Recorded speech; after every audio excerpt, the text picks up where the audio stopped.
I've only really known the Fire Emblem series for about 3 years now and wanted to play every single Fire Emblem game. I decided to start with Fire Emblem's first game, Shadow Dragon and the Blade of Light. The game follows Marth's journey as he goes out to liberate Altea and defeat Medius.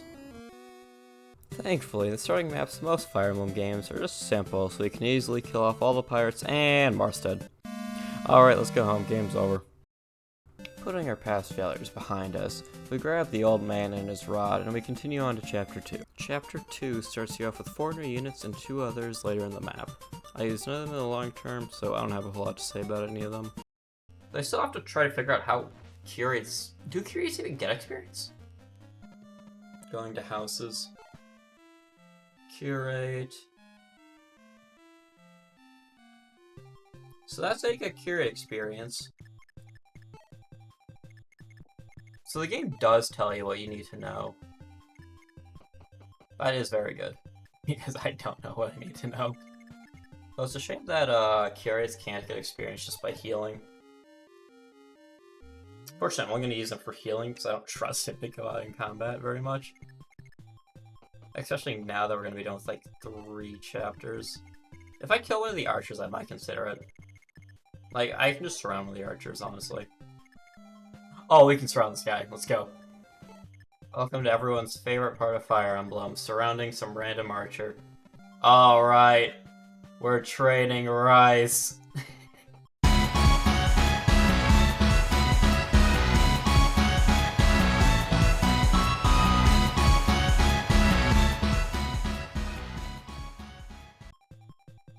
Look at this great man. 1 strength, 5 skill, 4 weapon level, 8 speed, 4 log, 3 defense. Oh, he has 0 res. Now we get to Chapter 3, where we get another cleric.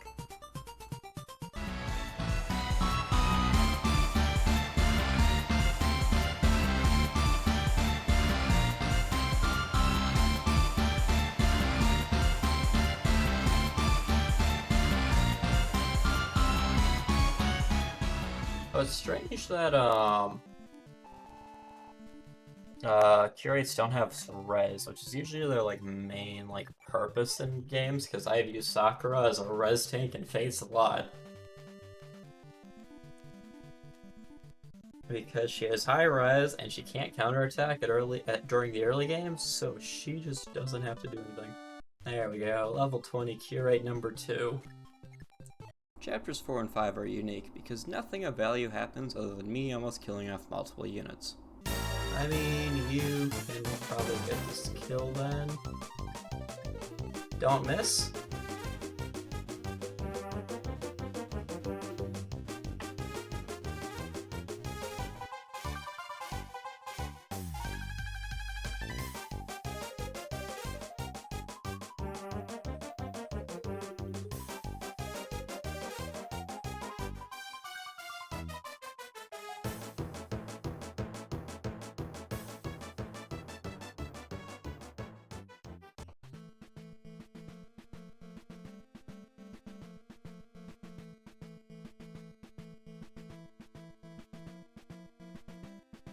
Huh?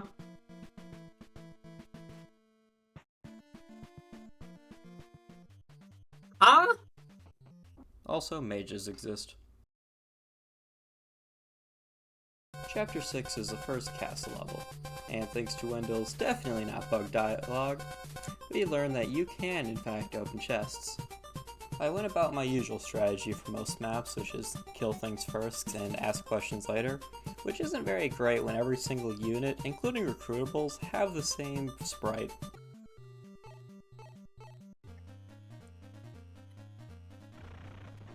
Kill the thief. Finally. That was Rickard.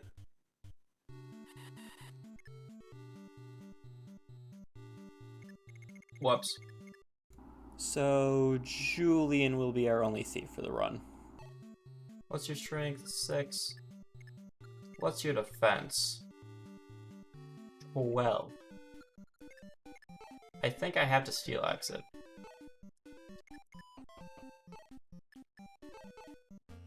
I think this is the only way it can actually deal damage. See, welcome to Castles and Fire Emblem. You clog everyone in a hallway and hope it works. Also, it turns out that a lot of bosses in this game don't have ranged weapons, or move. See? That concluded my first day streaming. If you're liking the video so far, consider subscribing. It's completely free and you can unsubscribe at any point. Chapter 7 is an uneventful chapter. We get introduced to Minerva and the White Wings by them showing up, scaring me, then proceeding to leave. That might be a problem.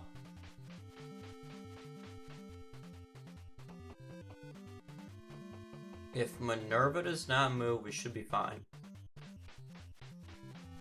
Why do I speak? We also get a new character in Bantu, who is both an old man and a dragon, making him an invaluable asset to the team. Bantu! I know you're a dragon, but what do you do?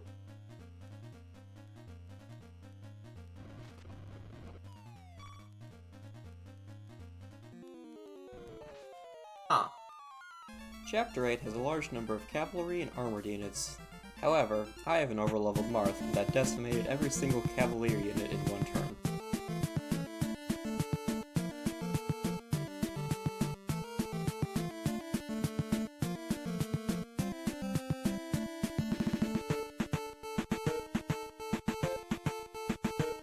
Chapter 8 also has a Roger, an armored knight with the funniest recruitment in the entire game.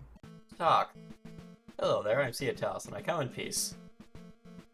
Ah, you caught me off guard, calling me out like that. What do you want? I have a question for you. Do you believe in love? This is the stupidest recruitment method in the series. Is there someone that matters to you? What kind of question is that? I apologize, you look very kind. I thought we might have a chat. Would you mind telling me your name? Well, the name's Roger. Roger of Grust. Roger, I want you to think about something. Those who cry because of this war. We are in Arcanine League. We in the Arcanine League, we should put an end to the fighting, to the sadness. Surely you can understand this. Of course I do. I don't fight because I enjoy it, but I can't betray my homeland. Is there someone precious to you in Grust? My parents passed on, and I'm unmarried, but betraying my homeland is out of the question. So what I ask is impossible? I'm sorry to say, but yes. I'm sorry to hear it. Still, I was glad to speak. You're the man I expected. Ah, you're leaving then? I must. If I stay with you too long, your comrades might think you a turncoat. You're too kind. Why can't I meet someone like you in Grust? Hey, wait a moment. I don't want to leave you. I don't want you to leave. I'll join your army on my own free will. I also went on a shopping spree with the copious amount of gold I have.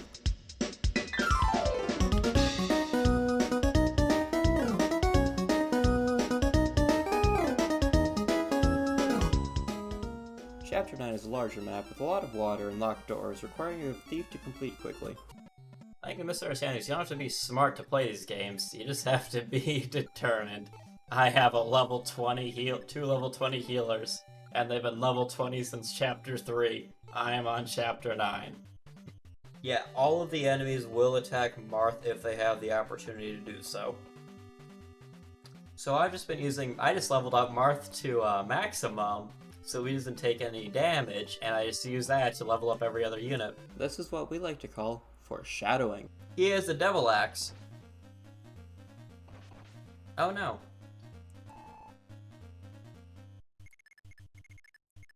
A Devil Axe is a funny weapon that has a chance to, instead of dealing damage to the enemy, you deal the same amount of damage as you would normally have done to yourself. Devil Axe. Yeah. Yeah. 18 damage sounds about right. Ow. Wait. Nothing happened. Will you level up strength? No. Okay, so this is Sita. There's something mildly wrong with her stats. She does 0 damage. She has a strength of 3. Okay, what is your strength growth? Because I never checked. 20%. And her base strength is 3. After humbling myself, I got Marth to the maximum level, recruited George, and defeated the boss. Strength, skill, luck, max HP. Alright, we finally made it to this village. Oh, I get George?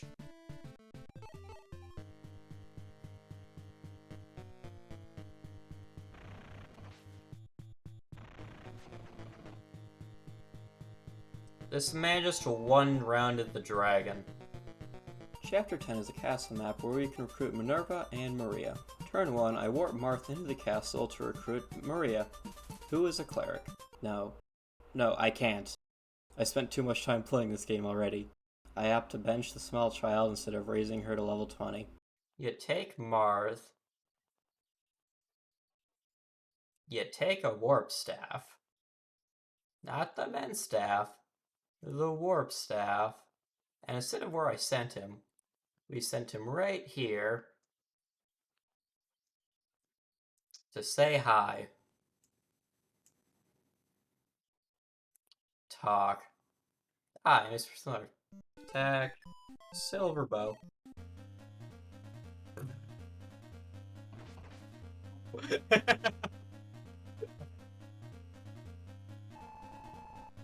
I have not seen the attack Mar maxed out yet, so that's what it looks like. Strength? No. Pretty much everything but strength, +1. Greetings, Swarth. I am Minerva of Mastodon. For saving Maria, you have my thanks.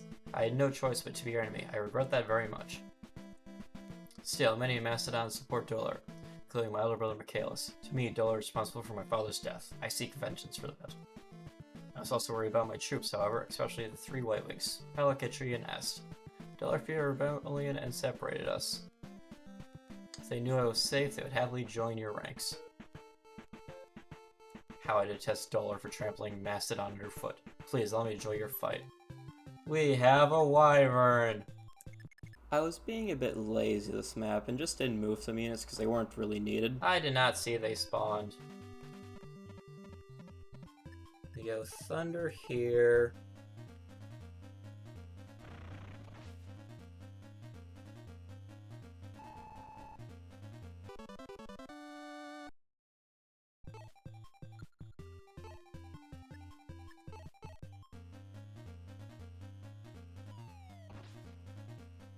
Yeah, good luck with that. Minerva for the win. Unfortunately, we had to break Excalibur to get out of that, but I think it's fine. They both live on 1, but it's still a non-issue. And we somehow complete this chapter with 0 casualties and move on to Chapter 11. Chapter 11 is a very mountainous map with ballisticians. This map includes the recruitable ballistician Jake. Unfortunately, ballisticians are just stronger archers with less move instead of portable siege weapons, so he won't be a whole lot of use. Yeah, we're just gonna throw Minerva into this, and we're gonna see what comes out on top. And the entire village is already dead. Welp! This map also includes the recruitable unit Lind. However, I already have enough mages on my team, so I probably won't use her. Bowgun. Ow. On second thought, I think I could probably use another mage. What are your growths? What do you do?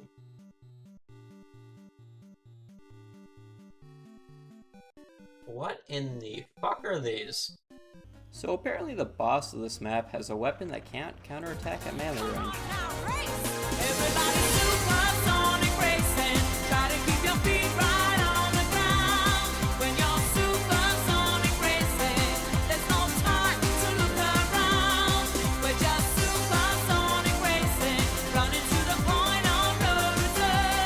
And we're moving on to Chapter 12. Honestly, nothing of importance even happens in Chapter 12. We get 5 new units that I don't use except to recruit Astrum later on in the game. So we kill the first 1-2 range boss in the game, grab a pair of boots, and we're off to Chapter 13. And then we can chest this. Chest. Boots. So we have Chapter 13 next. What are we doing? Oh god, there's all of the ballisticians. Back. 2 ballisticians. But yeah, if you're new to Fire Emblem, just check houses. They usually have something. Well, I guess the newer games don't have houses. Well, I guess they also just explicitly tell you what needs to happen. But if you're playing the older games, just check houses. They tell you so much useful information. We recruit Astrum during this chapter, and you may be wondering, how can you beat so many ballisticians? With your own ballisticians, of course. There we go.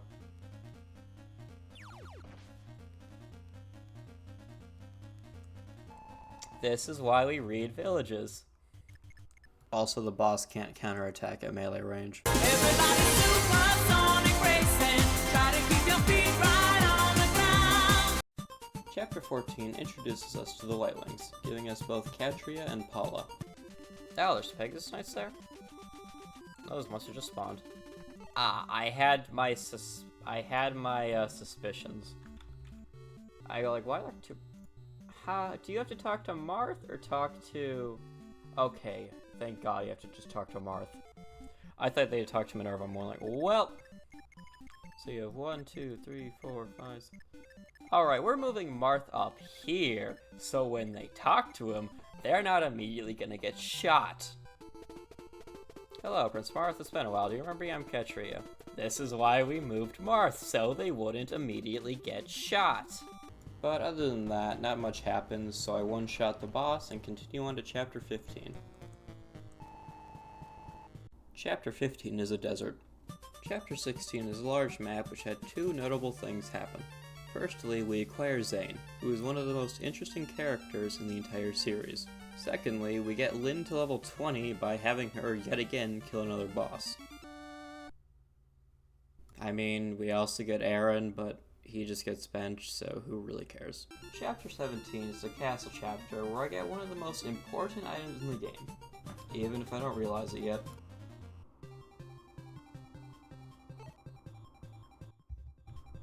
What the hell is a VIP card? Chapter 18 is an open map with many mounted units. This is also the map where I first make use of Zane.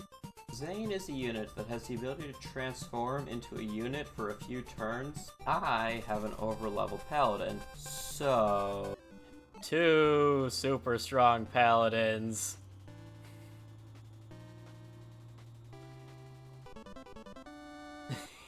I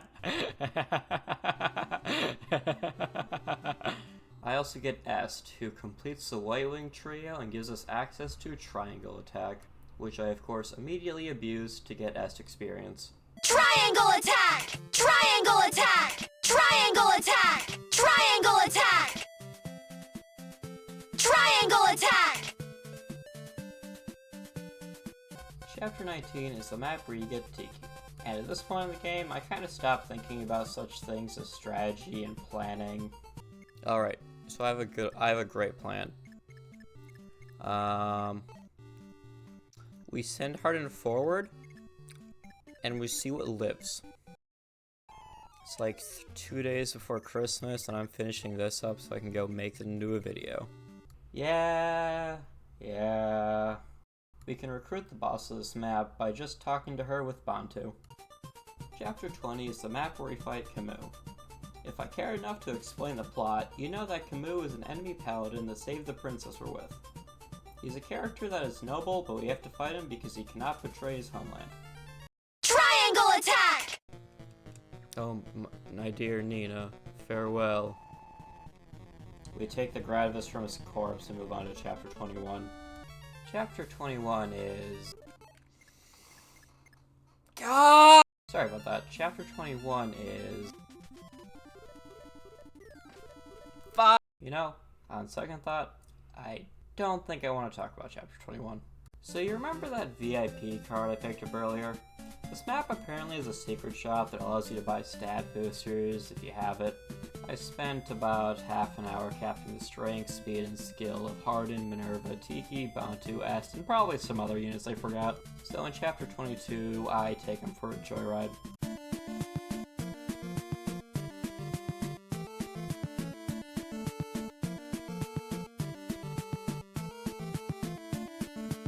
After slaughtering the remains of the Macedon army with a single man on the horse, we give Goto the Star Spear and the Light Sphere that we picked up a few chapters back. In doing this, we acquire the Starlight Tome that can defeat Garnef.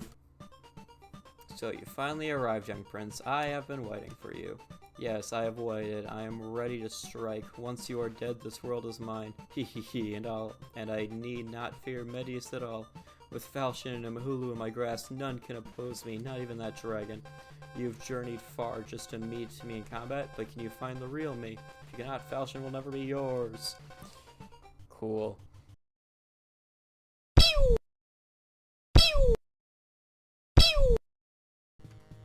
God, Starlight, too powerful. I am undone. Knowing this, young prince, you have the strength to best me, but Medius? Ha, I will await you in hell. Dollar land veiled in mystery, the kingdom of Manichees. Our story begins with the revival of Medius, the earth dragon in this realm. The land of Arcanea has a long history of war, tragic tales that are born then fade. As time passes, Medius' ambition for a world controlled by Manichees is threatened. Marth and his army at last draw to the end of their long march. I mean, yeah, being almost done with the game is cool and all, but I think we have something a little more important we should do first. This is why. This was the entire reason why we wanted the ring. Worth. Absolutely worth. So, the Falchion doesn't have dragon effectiveness in this game. I just feel lied to at this point. In lighter news, I managed to cap all of Hardin's stats.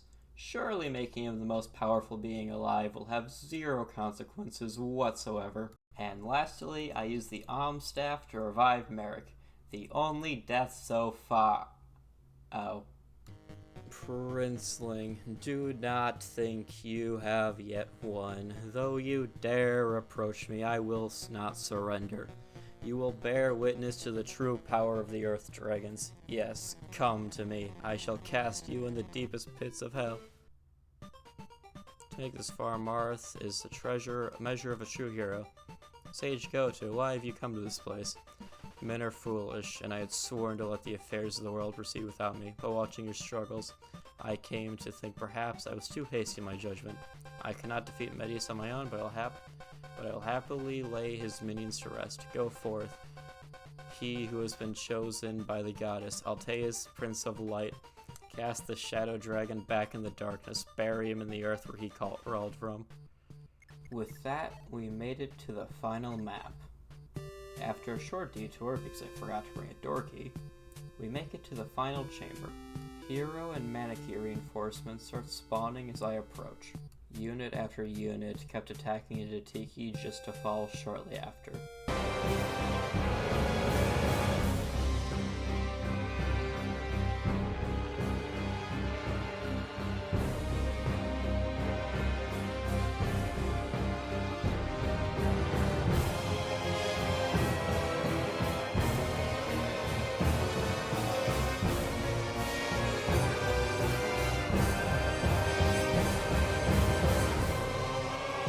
Until finally, only Medius remained.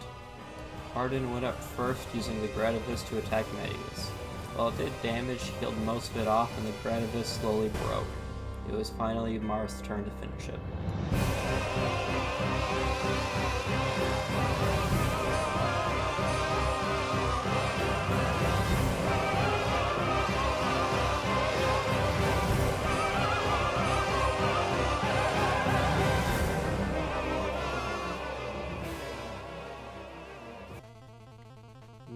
defeated by humans, mere humans. Take this to heart. Gain friends inherit light one day. So long as wickedness dwells in the hearts of humans, I will rise anew. Never forget. As long as there is a light, the darkness can never be extinguished.